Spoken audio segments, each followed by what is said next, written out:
Good morning and welcome to our webinar today where we're talking about marketing in uncertain times. And this is part of the Be the Beacon series, which I'm going to speak to you a little bit more about later this morning. But what I want to talk about right now is how excited I am to have all of you on the session with us today, where we're talking about a subject that is so critical and so top of mind for businesses, for individuals who are looking to become entrepreneurs, for solopreneurs, for coaches, for mentors, for absolutely anyone that's got a brand that they need to take to market, a brand that they've got to expand, a brand that just needs to survive these oh so turbulent, oh so uncertain times.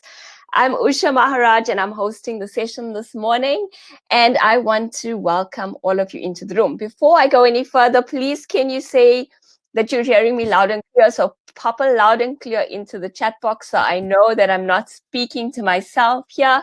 And while you're popping a loud and clear into the chat box, let me do a shout out to everyone we've got in the room today.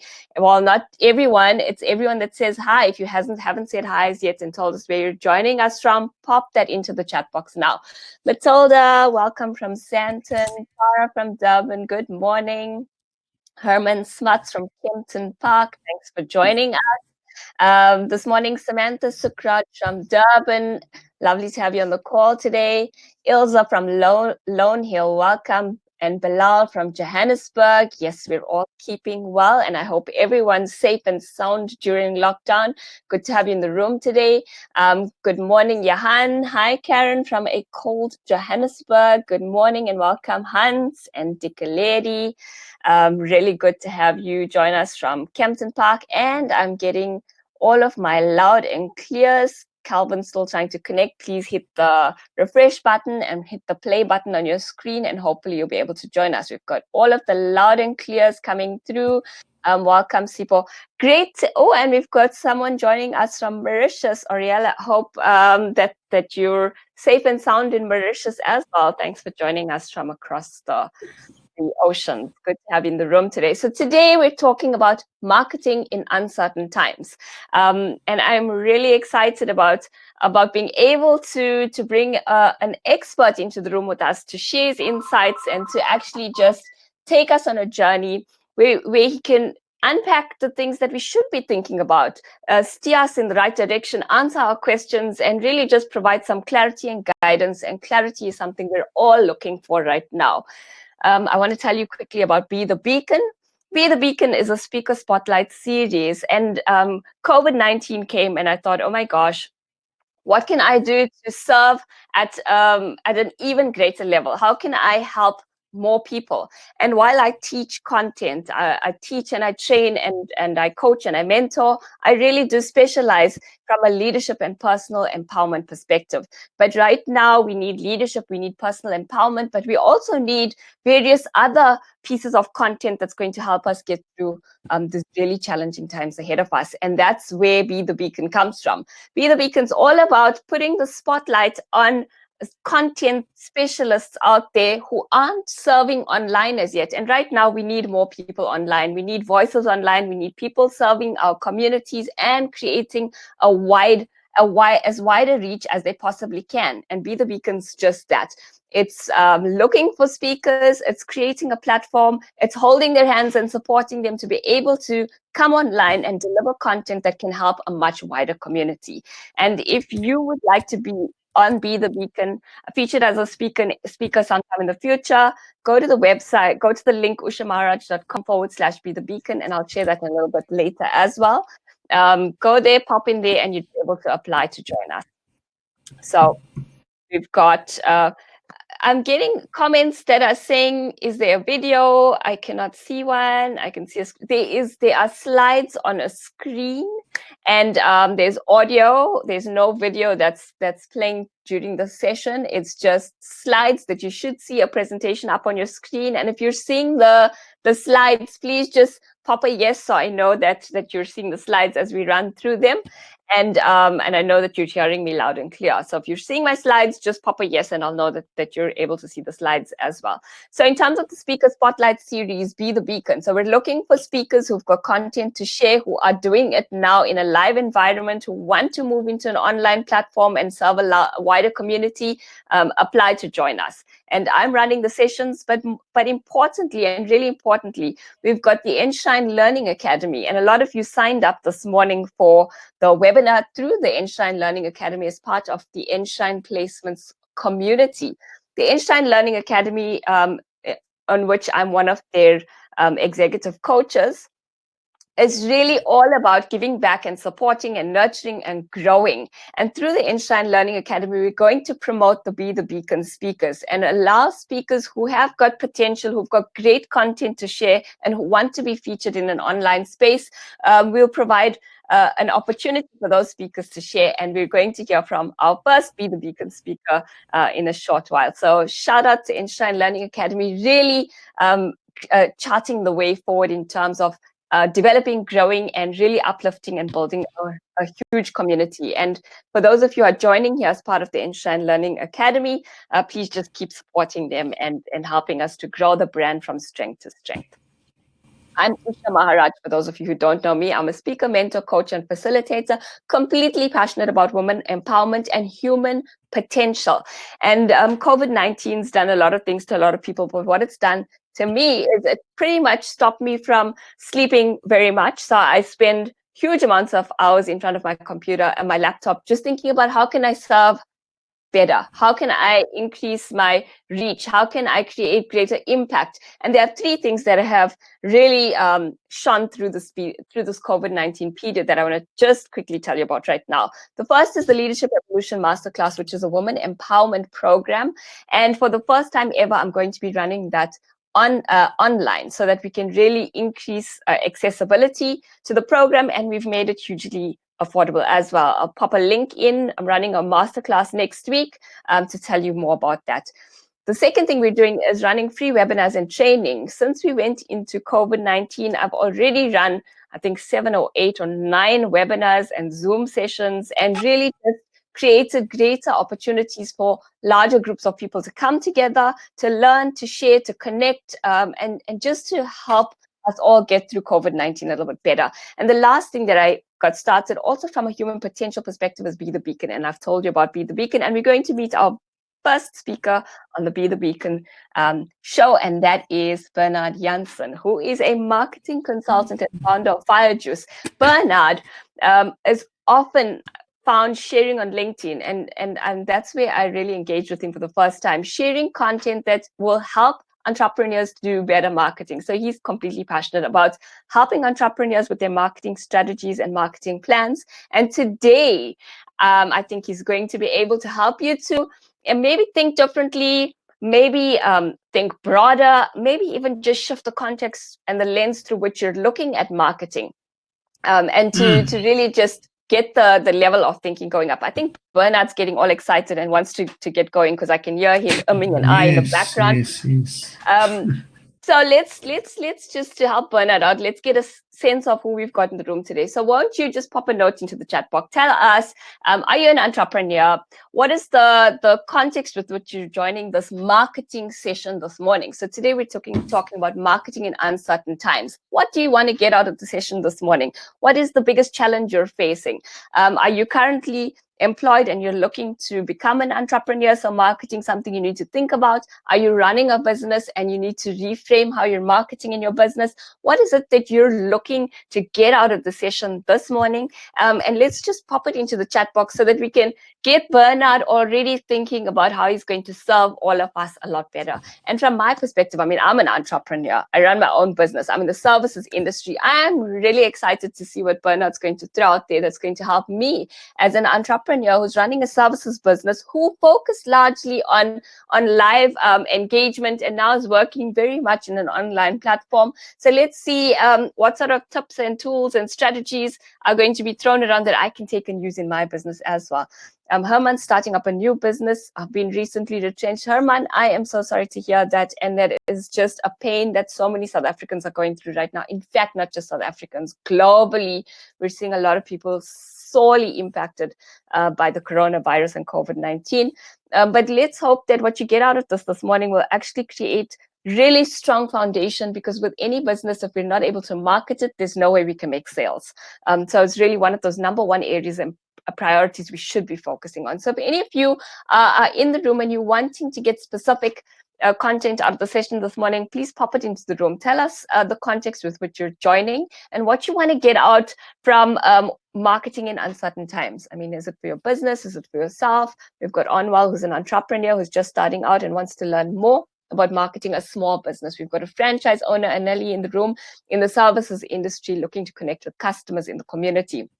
Kajal, how to market without feeling you are inundating people with your stuff. That is so important. And how do you handle rejection, Kajal? You need to be on my webinar next week. Matilda, marketing a product that may not be considered a priority post-COVID-19.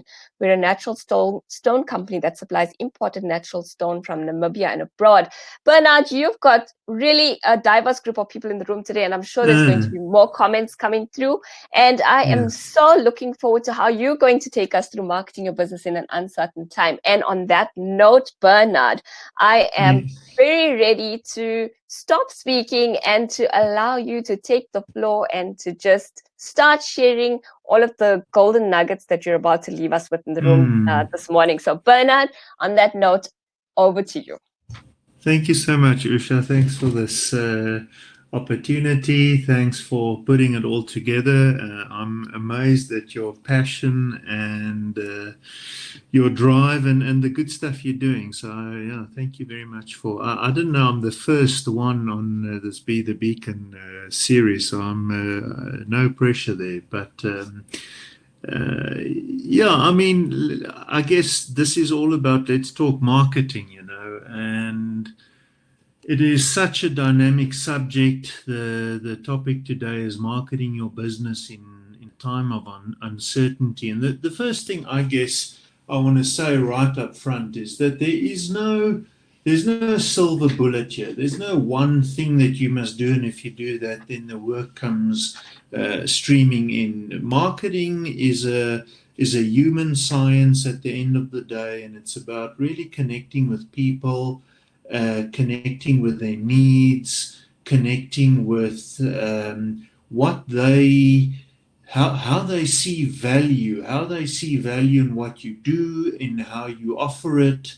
And so it's a complex subject. Let's be very honest. There is no single answer here that is just going to open the money vault for you. But yeah, let's go through this, and I'll try and also keep track of the comments on the right. And I see a few people I recognize, so that adds to the pressure here. But I can handle it. I mean, this is easy stuff. Let's go on to the first slide. And Usha, if I can ask you also just to keep an eye on some of these comments, help me multitask a bit, because I'm a typical guy in terms of that. My first slide here, and the way I'm going to approach this is I'll do a bit of a spiel on each. I only have 5 of these slides and then a summary slide, so we won't be busy forever. By the way, I must just give a shout out to Ilse, who's also joined us. Ilse van der Merwe, she did my presentations. In fact, she's doing most of my design work of late. She's great. She's recently started her own business called Raw. What is it, Ilse? Pop it into the comments. Visual Raw. So look her up. Great designer. But my first slide here is about sharpening your customer focus. And in a way, I feel, this is almost stating the obvious. We all know we are in business because we want to serve customers. But what I find when I deal with business owners, there you go, visualraw.co.za. Thanks, Ilse. So when I deal with customers, or not with customers, with my clients, it's unbelievable to see how inwardly focused they are. And this is marketing 101A. Businesses are inwardly focused. It doesn't matter who you are and how determined you are to be customer focused. The day you start your business, your number one priority is your business. You lose perspective, and it's not a fault, it's not a mistake, it just happens. And so what pops up every time when I consult with companies is I find that they know they have a customer. They know that their customer is the most important person in their world, but they're not actually focused on the customer. They're actually focused on their own income statement. They're focused on their own sales pitch, on what they sell, on their products. I'll give you an example. Earlier this week, I spoke to a guy who sells GPS tracking equipment to farmers. Okay, so he helps farmers track their equipment on the farm, see which parts they've plowed, which parts they haven't plowed. He says to me, Bernard, I'm struggling with marketing. I say to him, right, show me what you're doing. He opens up a Facebook page. Question one, are farmers on Facebook? He says to me, yes, farmers are on Facebook. And I thought, okay, I can believe that. I think the typical farmer out there is probably on Facebook, checking out what his mates are doing, his family. Second question, let's look at one of your posts promoting your GPS tracking equipment. He opens up a post. I look at this thing and I stare at this thing. I'm a relatively, I'd like to think I can, at least get a sense of something quite quickly. In this guy, I couldn't understand what he's selling. It is his promoted post. This is a post that he put money behind. Talks about an SLA agreement that he is willing to, this is an outline of a contract you can sign with him. I said to him, you know what? And I won't swear today. It's very difficult doing marketing and not swearing, by the way. The two are kind of connected because it's such an emotional subject, but today I will stay away from swearing. But let me tell you, I said to him, I don't know what the hell, and I didn't use the word hell.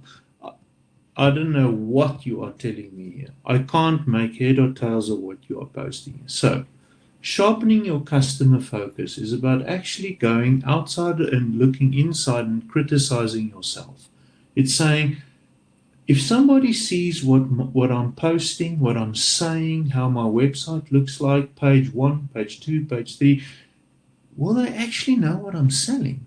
Will they actually know what is in it for them? Will they actually get it? So that is really what slide one is about. And in summary, we all make the mistake the moment we open up our own business. We become blind to how people view this business from the outside. And that is the biggest issue in most marketing efforts. They talk past the customer, they miss the mark. So I'm going to, before I move on to slide two, Usha, is there anything? Well, let me Uh, move on. Usha, I'll leave you to stop me and just raise a few questions if you feel that there's any. I mean, here's Georgie. Hello, Georgie. Hi, all. I'm a workplace strategy consultant. Georgie, are you doing your own marketing here now? Oh, I know about Georgie. Georgie does fantastic interior design stuff. She's actually put up a post this week saying that she will help you reorganize your home office. Uh, I think she does that for free for a few people, so reach out to her. But okay, let me move on to a few others, to my second slide, and I'll always come back to some of these comments. In fact, maybe that's the best way of doing it, coming back to the comments after I've done some talking. Slide two is refining your value proposition. Now, this all sounds very high level, la-di-da stuff, but you know, if you start your own business, the first thing what are you selling is you're selling value. Whether you're selling a product, whether you're selling a service, whether you do people's toenails for them, whether you help them, coach them through a career move, you must offer value. It all comes down to value. And value is a very different concept from a product is not necessarily value. A service is not necessarily value. Value is what am I getting out of it? And there are essentially two big things that you should offer. Either you should help somebody make more money, or you should help them save money. Those are the two core fundamentals. And maybe you can add something along the lines of you want to help them enjoy life more, or you want to help them avoid pain. So when you sell to other businesses, business to business, it is a case of either helping your client or your customer who's another business make more money or save money. That's where value lies within a business market. Within a consumer market where you deal with an individual, you're selling someone to your neighbor, to your friend, to someone who walks into the store. There, the two big things are often help me avoid some pain that I have, or help me enjoy life more. Those are the two things. Okay. So value is an idea of understanding what is it that you're doing for your customer so that they can make more money or save money on the one hand, or on the other hand, avoid something that really bugs them. You're removing a pain, a problem, an issue for them on the one hand, or on the other hand, you're giving them something that gives them more enjoyment out of life. They feel more beautiful. They feel more attractive. They feel like life itself is more fun. So that is value. And you as a business person or someone starting your business need to look at what you sell from that perspective. And and then start talking that language. You're not selling a product, you're selling value. You're not selling. I'm not just doing your marketing. What am I? I'm a marketing consultant. What do I sell? Marketing consulting. I've broken it up into a few offerings on my website. But ultimately, what am I really doing? I'm helping Mr. Business Owner make more money. That's really what I'm doing. And that is also then how you should price yourself. You always price your services or your products to tie in with the value you offer. And so if you go and you always want to reduce your price, what are you actually saying? You're actually saying the value I'm offering is not that much.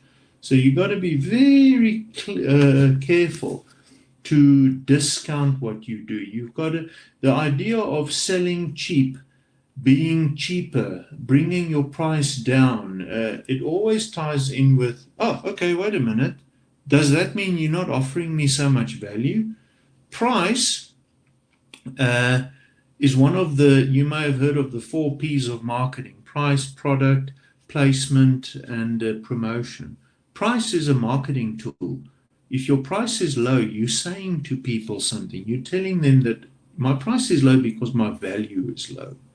Okay, so careful with how you price your products. I know everyone wants to go low and price low because they want to enter the market, but you're also setting yourself up for a poor perception. So be careful there.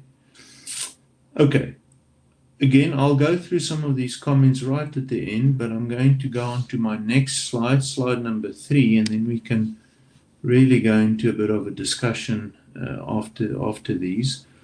By the way, Usha, am I still on the right track here as a newbie to webinars? Bernard, you're going through this like a pro. I Oh, think keep really? Wonderful. going. I'm really enjoying what you're sharing, and I love the idea of picking up the comments and the questions at the end. So just stay in flow and go Okay, for it. You're cool. Okay, I'm rocking coming to the it. Fantastic. Slide number 3 is productizing your services. Now, I only realized afterwards that, shucks, man, some of you are actually not just selling services, you're already selling products. So it made me thought I should have actually titled this slide a little differently. And it's all about really thinking about how what you sell. Okay, now we already know that we sell value, but how do you package it? And the way you package value is through a product. Okay, let me say that again. We all sell value, but you want to. It's like food. Food is what we eat, but we need to go and buy food. And how do you buy food? You go to the store and you buy a box or a can or a container or a bottle of food.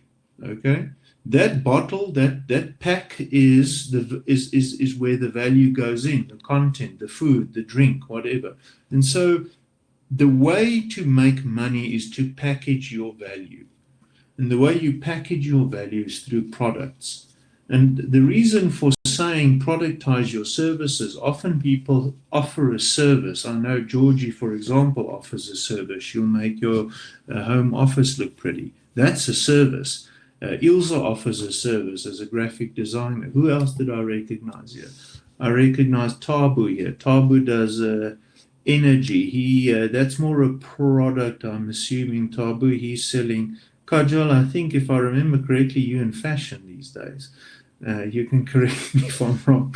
But so there are some people that are not selling products. They're selling services. And my point here is that if you sell a service, it can be very airy fairy. It can be very difficult uh, to figure out to sell it. And the way to sell it is to productize it. So the way I've done it, because I'm in this boat, is I've gone and I've said, right, I'm a marketing consultant. Okay, I offer services, I offer value, but I want people to really easily understand what I'm selling. I want them to really easily get a sense of how I price it, of how they can use it. It's like a can of Coke. When I see a can of Coke, I can immediately see, there's a can of Coke. It's probably going to cost me in the region of, I don't know, what is it these days, $15. I'm going to hold it in my right hand. I'm going to tear the thing off on the top with my left hand. Then I'm going to bring it to my mouth and drink it. That's how I'm going to consume this value. It's easy, it's understandable, and you should do the same thing even if you sell a service. You should go and you should say, so what have I done? I said, right, there are business owners who uh, they need someone just to come in and review their marketing for them. So I've got a marketing review as one of my offerings, and I've priced that, and that's how I do it, and that's how you can buy it from me. Then there are other business owners, they want a marketing plan. So I'm selling marketing planning as a service that I have productized. Then there are others who want a new brand. They're starting a new business, they don't know where to start, they just know they want a brand. So that's another one of my offerings. And so I go on. Another one that has recently popped up and it's been very popular is there are many people out there with a junior marketer, a marketing coordinator in their business, and they don't know how to train this person. This person doesn't know what to do with their time. They just sit there staring at the ceiling, but they're the marketer in the business. So what do? I've got a service that I've packaged, that I've productized, that I will help you coach your internal marketer for you. So think carefully about how you package what you sell. If you already have products, if you're selling ducks, like in this slide I've got here, you got to ask yourself, do everybody want a duck with it? Should all my ducks be yellow? Should all my ducks have a red mouth? I mean, it's a little stupid here, but you got to really look at your product carefully and critically and ask yourself, is this what people want to buy? Is this how they want to have the value packaged? Cool. Moving on. Slide number 4. That's how we all feel, except we all feel like we don't have a parachute at the moment. We're free falling. Slide number 4 is credibility, and this is so crucial, and it is so difficult in the beginning when you start off. How do you come across as credible? How do you because ultimately life is about risk and reward, and when you just start off, people feel there's a lot of risk working with you. So you've got to add credibility to what you do, and the way to add credibility in the beginning is to remove the. Credibility is essentially about removing risk. Okay, I'll buy from you, but I don't want to take risk. That's always the case. I'll do my nails, but I want to know that you've done my friend's nails. So I'll do my nails with you because I think that you aren't going to stuff it up. I'll cut my hair with you because my friend, because I've walked past and I've seen how many people sit in your barber shop. So the risk is reduced. Reducing risk opens the floodgates for business. The more you can reduce risk, Okay, you need to literally suppress risk around every corner. The moment that people find that it's risky working with you, or it's a little dodgy, or they don't quite know um, whether they can trust you, you are dead in the water. So, and this is a nice one to throw out to everyone, but I'll, for the sake of time, throw out a few ideas. You must have some sort of a testimonial on your website. You must have some case studies. You must look good. You must have a well designed brand. You must have good copywriting. So when I go on your website and the stuff that I read is poorly written and there's mistakes and it's all over the place, it reduces credibility. And the other side of the coin, it heightens risk. So you got to do everything in your power to reduce risk, to make it seem like you're credible. And the way to do that when you're just starting off, because it's always the problem, I'm just starting. No one has an idea of what I do, is to remove the price. Because price is the easiest way, it's the most obvious loss I can suffer. If I pay you and you don't deliver, then I lose the money.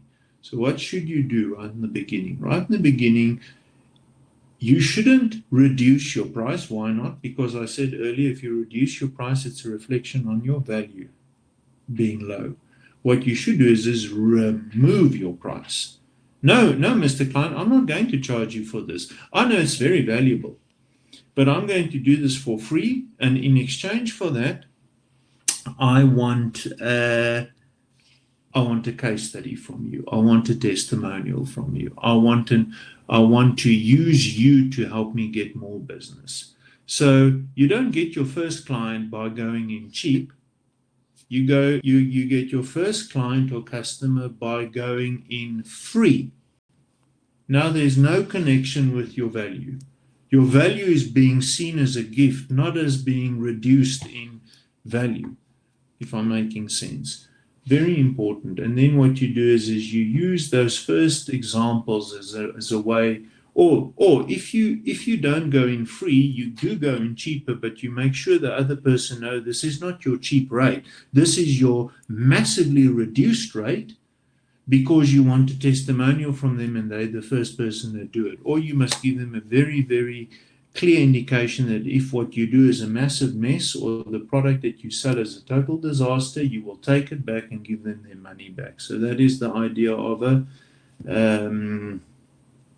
and the word escapes me now, but you need to give people peace of mind. Peace of mind allows you to do business. It's also why small businesses struggle and why big businesses succeed, because no one has ever gotten fired for buying an IBM computer. That's the old saying. If you are a small business, I don't know, how long are you going to be around? Are you really able to service me if I have a problem with this product, or if a month down the track I have an issue? Big issues that massively important to reduce risk and address credibility. That's the way you look extremely credible. Okay. But by the way, I just want to say one other thing on this. Many smaller businesses try and look big. Try and look like a corporate. If you look like a corporate, but you're a one-man show, you lying to me. And if you lie to me, your credibility goes down the drain instantly. So you can look credible without having to. You can start off your small boutique clothing shop, and you don't have to look like almost I said Edgar's, but they're busy and they're going bankrupt. You don't have to look like Woolies. Look small, but look credible. The moment that you look big, but you're actually small, you're lying to me, and then you're again giving me a credibility issue. Okay, we can talk about that a bit later. A little more. Number 5 is clean up the clutter. Man, people have marketing material coming out of their ears, and the marketing materials, again, I won't swear today, but it is absolute nonsense. Okay, the stuff you use for marketing material must be purposeful. It must be You must have read through it yourself. You must know what you are saying, why you are saying it. Don't just have a website. You must have a website that you have carefully crafted. You know what every page is saying, what every word is saying. You must understand. You don't need it. Look, I don't do everything right because, to my first point, I'm a business owner. My own business, I am also subjective. But I don't have an about page on my website. I have a page where I just talk about the team.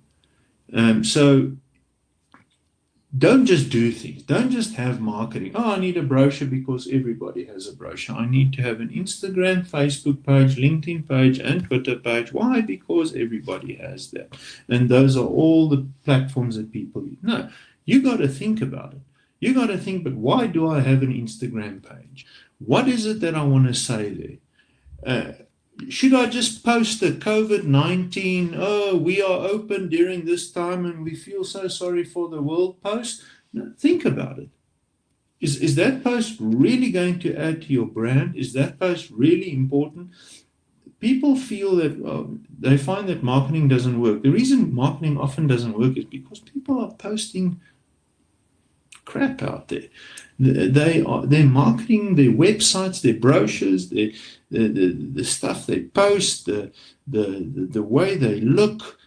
It's too much. It is unclear. It is fuzzy.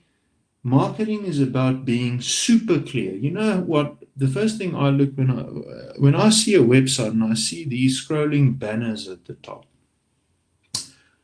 the first thing I do is I say to myself, okay, why do we have three scrolling banners? What's the one thing you want me to take out of the first page on your website? Can I just have one slide from you, please? I'm not saying that all scrolling banners are wrong, but you got to be super clear with your message. Your message must tie into the customer's sense of value. What is value? It's either a problem or a solution. It's either pain or it's pleasure. So, saving money or making more money. So, make sure, review your marketing. And this is something you can do in this time. Review it, critically review it. Ask yourself, why do I have three banners scrolling on my website? Why do I have four social media platforms?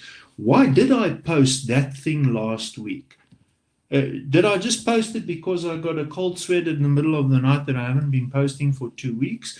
Or is it really something that is saying something to my customer around value and credibility and what I'm selling and how it's productized and how they can buy it? So those are I think what I'm doing in my spare time, and I've got lots of it at the moment, is I'm cleaning up the clutter. Here's what I've done. I've removed the articles page on my website because even though it's really nice having this blog section on the Fire Juice website, I've realized, you know what, these blogs are really crappy. To write 1,000 words that make sense, I just don't have time. So now I just simply rely on my own blog, which you can find at bernardjansen.com. But I don't double up with another one on the Fire Juice website. I've removed a couple of things. So go back to your marketing, look at it critically, and remove. I'll allow myself one swear word. Remove the shit because there's lots of it, I promise you. Cool. Let's move on to my final concluding slide before we do some questions and answers. The result is ultimately you want to build your brand, and this is such a fluffy concept, but what it comes down to is the previous 5 slides. And ultimately, it comes down to being more relevant. You want to be more relevant to the world out there. And, the stuff I'm reading is chilling in terms of how the economy is going to collapse, not just in South Africa, but globally, how small businesses are going to be suffering, how big businesses are going to get even bigger. And I don't have the answers, and even I lie awake at night, believe you me. But if you're relevant, if you are relevant, then you always have room to do business. So really going to, I know I'm not giving you all these flashy tips today about, use Facebook's promoter, promote your Facebook post, and there's a tool there that can, allow you to select only people, women in Gauteng. That you can go and figure out. The big issue here is back to basics. What's the basics of marketing? The basics of marketing, as per the previous 5 slides, it is around value, it is around what you sell, it is around being very clear with your messaging, and it ultimately boils down to being relevant. And once you are relevant, then you are 60%, 70% there. It really hurts me when I work with businesses, and I can see, like this guy earlier this week that's selling farming GPS trackers. I mean, this guy is bringing in some of the best products. It really helps farmers be more efficient in running their business, which is a farm. But the guy's marketing is terrible, and short of saying to him, I'll do it for you for free, which is unfortunately not possible, especially in these times. It hurts me when people have a very relevant offering, but they're poor with marketing it. But 60, 70% of the battle is won just knowing that you're selling something people need. And I guess that's it in terms of my presentation. Usha, shall we work through some of these questions? Yeah, Bernard, I think you've dropped just a load of value there, and just presented it in such a clear and concise manner. So I just want to say shout out to you for that, because you've shared so freely. And I think in those 5 points, which you've made so simple for us, you've brought a lot of clarity in terms of how we can take it away and apply it to ourselves. It's when it's all complex and the jargon is there that makes it so difficult for us to walk away with anything of value. But you've kept it toned down, you've kept it simple, that even me as a solopreneur can pick up your strategies and say, okay, now how can I think about this differently for my business? So really well done on that, and well done on just keeping your swear words down to about 2 or 3 mild ones. Good job. My big takeaway before we shoot straight into questions, and while I'm doing my big takeaway, I think I would just want to encourage all of you that's online right now to pop any further questions that you've got popping into your mind, coming up for your businesses, for your startups, any questions that you've got or thoughts that you've got, pop them into the chat box now. While I just share my big takeaway. And really, Bernard, what you've driven home in so many different ways is that if we're not authentic, if we're not true to who we truly are, it's going to show through our brands, it's going to show through our marketing. And that's when we lose credibility. And when we lose credibility, we lose our customers. So above all else, we've got to unwind, rewind, take out all of the rubbish that the layers of rubbish that we put on, and the amount of thinking that we've put on based on what other companies are doing, based on what other people in the marketplace are doing, and come back to what is best for our brand, for our customers, and that is truly authentic to ourselves as the business owners, as the entrepreneurs. So I think that was genius. And I absolutely loved it. So thanks for weaving that through from start through finish. I mean, that's excellent. Now I'm gonna just pop into the chat box. So how we'll do this, Bernard, is I'll pick up the questions and I'll pass them on to you, and then if you could just add your wisdom to it, that'll be great. So Werner says, and it's Werner or it's Werner, so I'm sorry if I'm pronouncing your name wrong. He would like to optimize the digital reach of his brand and product. So if you've got, you spoke to social media marketing, you spoke to how you can deliver value upfront, so that you can create the reputation in the marketplace, and so you can attract the ideal customers that you're looking to attract. But in terms of the digital reach of your brand, is there anything else you'd like to add on to that, Bernard? Yeah, so this is I have to always say that you got to first cover the basics. So that's that's the slides I've just shown. So you can go ballistic on digital. Okay, you can spend lots of money there, and it will be a failure if you are not clear, if you are not, if you're not doing what I've said here. That sounds a little, but in any case, you get the point. So my first point is always make sure that you are very clear about your strategy, and strategy is essentially answering the questions in this presentation before you go and really optimize yourself wherever you are. And by the way, I think the word optimize really just points to the fact that you want to be strategic about it. But um, you know, the key here, and I'll give you a little tip here. I think I'm able to do that. The key is to limit yourself to 2 or 3 marketing tools and one message, and to be very focused on that. So you've got a website, you've got a social media platform, and maybe one other thing, and that other thing doesn't necessarily have to be digital. We shouldn't fool ourselves and think that everything that's digital works. Maybe it's a lovely brochure. It's a well put together store layout, whatever it is.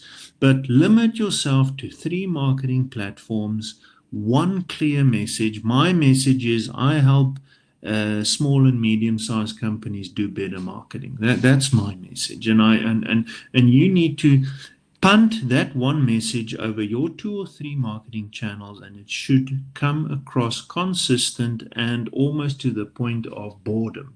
People, oh, there's Bernard again. I already know what he's on about. He's that guy. People must know how to answer the question, who's that guy? Oh, he's that guy. She's that one. Lady, girl, whatever. Dot dot dot. Well, before you go any further with your lady girl, I think we get the message.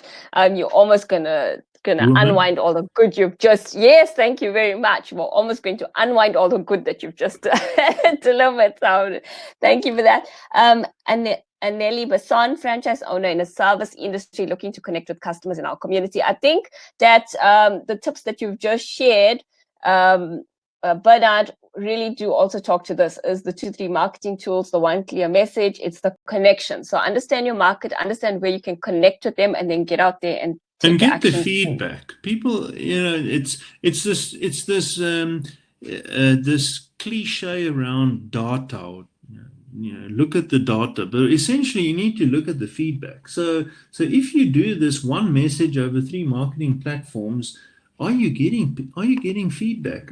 Is people, are they visiting your shop? Are they going to your website? Are they responding to your social media comment or post? Yes or no? Yeah. And if the answer is no, and it's again no next week, and it's again no the week after that, then you got a problem. Then you got to go back to the message, back to the value, back to the credibility.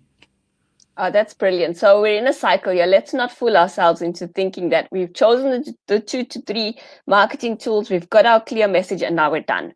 So go back and measure, look at the metrics, look at the responses, and then go back and revise. Maybe that's not the right marketing tool. Maybe that's your message is not clear enough. Maybe your message is crystal clear, but it's not connecting you to the customer that you need to be talking to. And this measuring thing, it's not just about being fancy and doing the stuff that people. You must measure, and you must look at the numbers, because it's purely feedback straight. It's the rawest way of seeing what the outside world is thinking about you, who's sitting inside in your business. Absolutely. So don't put yourself into a cocoon. You've got to just be awake and constantly thinking and moving and adapting, which is really good. Kajal says how to market without feeling you are inundating people with your stuff, and how do you handle rejection? Oh, the rejection one. Don't we all suffer with the rejection one? So I'm gonna just put my 2 cents in before I hand over you to Bernard. Yes. But this is something that a lot of us struggle with. It's feeling like you're inundating, you're pushing something down someone's mouth that maybe they don't want. And it's something that it's a switch that we've got to flick in our own brains. If you're adding value, if what you're you've got to share can change someone's life, can help them, can make life easier for them, can deliver the value that they need, but maybe they don't necessarily know they need it, then you do need to tell them about it. You've got a responsibility. You've got to own that responsibility to tell them about it. And the fact is, people don't see or hear the first time you say or you show. You've got to do it over and over and over again. I mean, there's science behind it saying someone takes like 7 tries before you can get your message across to them. So if you stopped at try number 3, you're never going to get your message across to them. You're never going to serve in a way that you're meant to be serving. So how do you get to your potential? How do you fulfill your purpose? You won't if you're not going out on a limb and saying the things you need to say to bring awareness to your customer and your potential customer of what value you can add to their lives and how you can help them. So it's about just flicking the switch in your own brain and understanding that if you don't tell, you can't serve. End of story. And then handling rejection, it is not rejection. I mean, you think it's rejection. All it is that person saying, actually, the time is not right for me right now. So you've connected with your ideal customer, but they can't buy from you right now. The time is just not right for them right now. How do you keep that person feeling like they're important? Because they're your ideal client. How do you stay connected with them? How do you communicate with them? How do you engage with them so that one day when the time is right, they'll come back to you and say, oh, I know Kajal offers this. I'm going to go straight to her and get it, because you've kept that connection and that contact and that valued relationship all the way through from maybe the time's not right now for me, but in a month or 2 months or even a year from now, the time's going to be right. I should nurture that relationship in between. It's not rejection. It's actually just a pause. So again, it's another flick. We've got to switch in our own brains. Somebody But asked that's me. my take Yeah, on it. I It's over to completely you. agree with you, and you're saying essentially the same thing as what I was thinking. Somebody asked me the other day. It may even be someone on this forum. I can't remember, but when should I follow up? When should I follow up on a sale? I think, or how do I close a deal? That was their question. And I was being a little bit controversial, which is something I can do quite well. I said to them, you never close a deal. You never try and close a sale. After you've presented someone with value, that person must make up their mind if they want to take that value or not. So I I'm of the view, if you say to someone, here's what I do, this is how I add value to, or how I can add value, or how I do add value to people like you, this is how to find me, this is how I price myself, then the ball is in their court to say, I want to eat some of this cake. Uh, I'll come back tomorrow, or I'll have it now, or I'll make a note and come back next year. So for me, the idea of I'm terrible with rejection, so maybe I'm a bit of a softie. I've been encouraged often to do cold calling. I haven't done it to this very day. I refuse to do it because of the rejection thing. I try and stick to communication tools that don't make me feel like I'm getting rejected, which is maybe a bit of a cop out. But I'm trying to present my value proposition, to use a fancy term, and the world must decide if they want to come to me. Is a little bit of my take. I am pushy, but I'm pushy in a way where if you've Yes, I try not to follow my clients on LinkedIn before they haven't followed me, for example. So I don't want to, I'm working with Bernard. Next day Bernard is trying to hook up with me on LinkedIn. No. I'll work for you, and one day when you decide, let me see, is Bernard on, yeah, he's on LinkedIn. Let me also follow him. Fair enough. So I try and focus on the value. Once you follow me on LinkedIn, I'm sorry for you, but you will see a post from me probably once, if not twice a day. And you are welcome to then unfollow me. I try and keep it very natural. I don't know if that comes across. Yeah, I think Bernard, what you're saying here is be authentic. So know yourself really well and then be authentic and true to yourself. Yeah. Some people can do the cold calling, some people can't do the cold calling. So don't copy a model that works for someone else. Find out what is true to you and then use that model to grow your business. Piroska and Georgie, both in a very similar space. Georgie does design projects and works with teams in terms of office design and wants to know how to better market herself and connect with her audience. And Piroska does interior and graphics design, specializing in exhibitions and retail environments. And we know that expos are a no-go for now, and they're probably a no-go for the next few months. So Paraska also needs to find some new strategies in terms of developing, I would say, market loyalty or brand loyalty, or just looking at how to hustle in these very uncertain times. Any quick pointers or tips for Georgia and Hustling. Paraska? Well, maybe the question is how to hustle. Yes. Yeah. No, it's so broadly speaking, I understand the question to be how do you market services that are, for example, now focused on retail and retail is essentially closed down. Is that a good summary of the question? I think that'll work. Yeah. So look, you can't. I don't know. Maybe this sounds this. I don't want to burst any bubbles, but if you're selling something to an industry that's physically closed down now, then I would suggest you try and find something else to sell. But I guess that's stating the obvious, even though it sounds harsh. I mean, you can't sell something to people who are not buying. I mean, that's point one. If there's a market, then you can do marketing. When is there a market? There's a market when there are buyers and sellers, not just one of the two. So you can't do marketing when there's just buyers or when there's just sellers. There must be both for a market to operate, for people to want to buy stuff from someone that supplies it to them. I saw one question here, by the way, was how do you summarize or define marketing in an easy way? Marketing is the process of actually communicating and delivering value to customers. That's what marketing is. It's the science of actually understanding what value are we offering and how should we communicate it and how should we get it to our customer. That process is marketing. It's not just about tweeting and Facebooking and building websites and doing pretty pictures. It is the whole thing that's just the tip of the iceberg. But I think and here's my closing comments if we are at that stage, Usha, and that is essentially to say we should all think very long and hard, and it includes me. It's what keeps me awake at night. At what value are we still offering in these days, in these changing times? Because I don't think it's just difficult times we are in. I think it's changing times. I think what's going to come out of what we are experiencing now is a change of how people will do business, how they will relate with each other, how many people will sit in a restaurant, how many people will attend conferences, go to shopping malls, how they act in a shopping mall, how they walk around, how I'm a paranoid guy. If I see I'll tell you now, if they do end up miraculously lifting the ban on moving around coming Friday, I'm the kind of guy. If I see a shop that's full of people, I won't go in.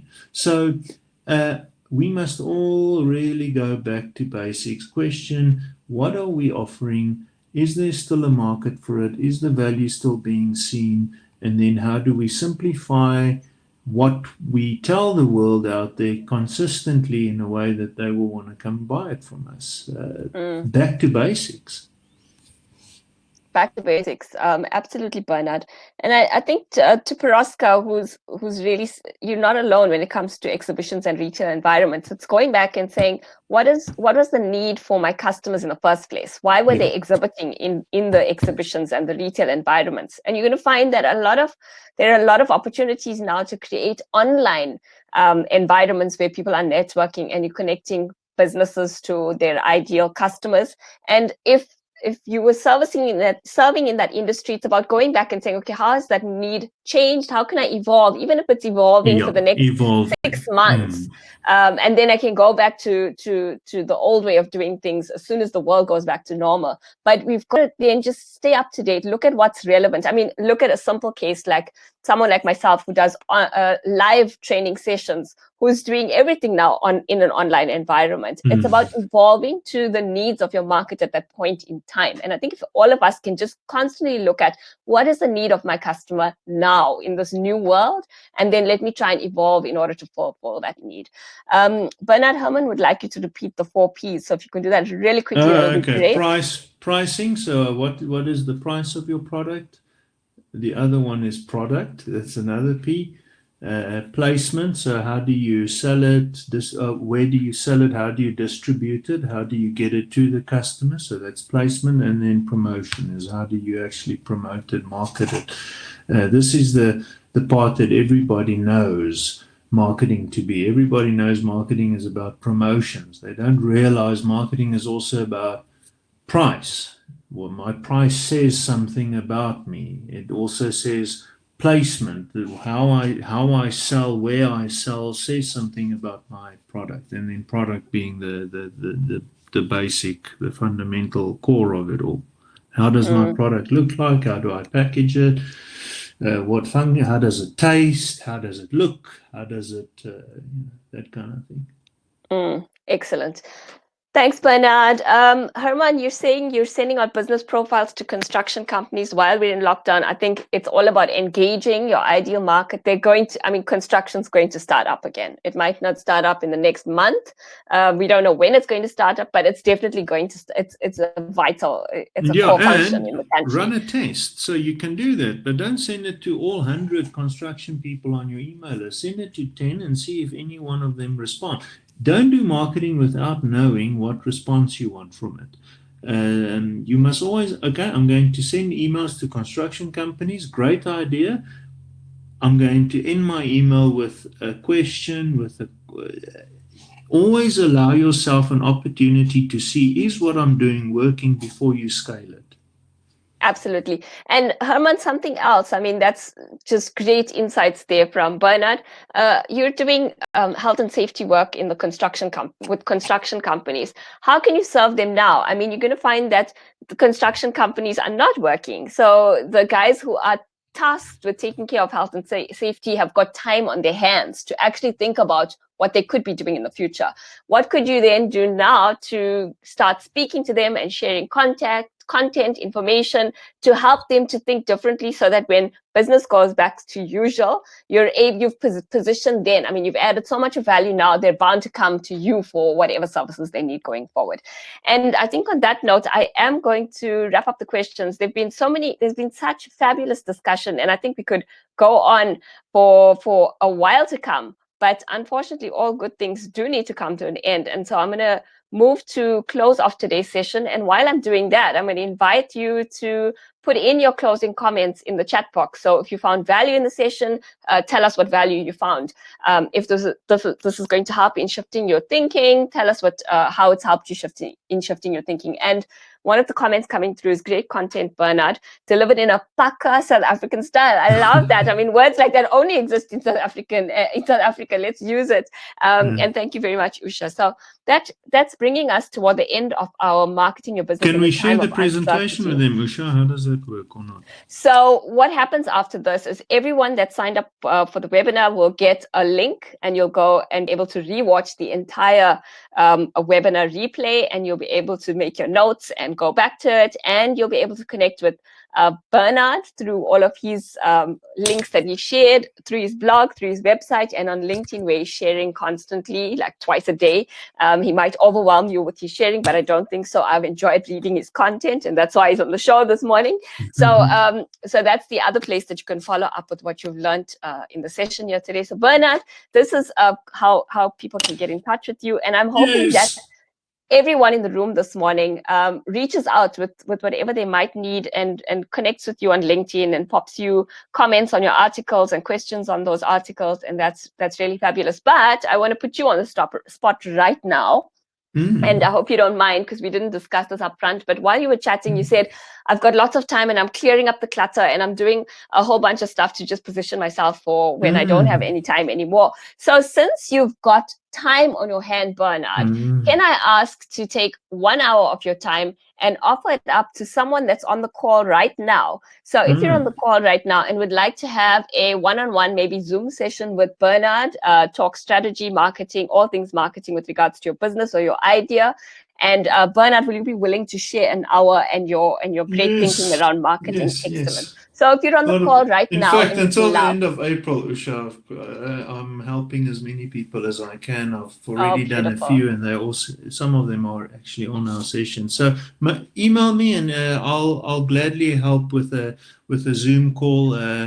And my first consultation is essentially for free, and especially until the end of April. So it's not just for one person. Whoever wants to chat to me, reach out. Oh, excellent, Bernard. Won't you just pop your email address into the chat box? And Okay. if you're on the call and you'd like to take Bernard up on that, please email him and use that. It's a great time to just put your marketing on hand and get it moving forward. From me, this is how you can stay in touch with me. I post a lot on Facebook and I share just links to anything that's new and upcoming. So look me up on Facebook, on LinkedIn, and my website's usha.maharaj.com.